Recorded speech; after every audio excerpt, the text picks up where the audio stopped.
If The Face of Fu Manchu did not star Christopher Lee, I would never have paid it any attention. There are plenty of good reasons to avoid it. It is so obviously racist, it practically aches to be called on it. The story's antique attitudes and mechanics creak like a steam engine in need of lubrication. Even in the film's exploitative terms, Fu Manchu's power over others seems more a matter of style than elaborate, suitably inscrutable action. Which, questions of race aside, makes him perfect for Lee. And would the content really be any less racist if Fu were played by an Asian? No matter how absurd the material, like his friend and frequent co-star Peter Cushing, Lee never delivered anything less than his best. While too much of Face is spent with the stalwart heroes, when Fu is around, Lee's minimal gestures, minute facial tics, and commanding bass are reason enough to watch.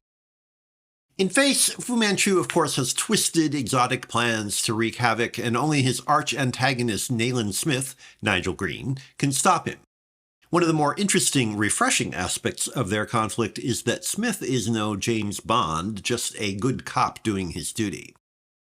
Along the way, we get villainous headquarters hidden under the Thames, simmering sadomasochism, mass murder from an airplane, the best sequence in the film, and much fruitless motion as the good guys struggle to keep up.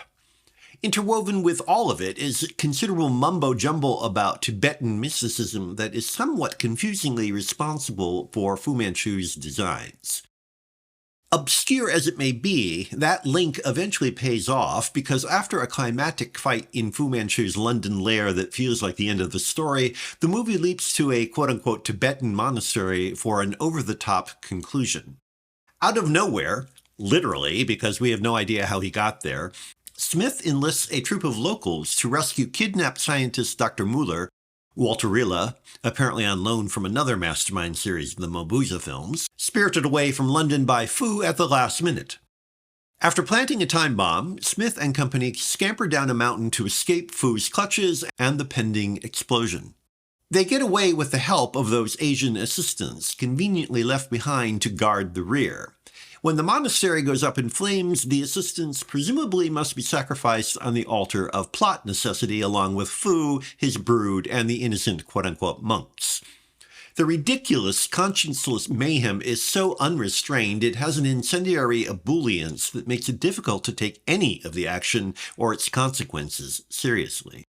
That pleasure in excess cannot negate the film's callous racial attitudes, but The Face of Fu Manchu is one of those works that suggests blatancy can function as a kind of unintentional self-criticism. When things are this openly ludicrous, it is hard to get worked up over them.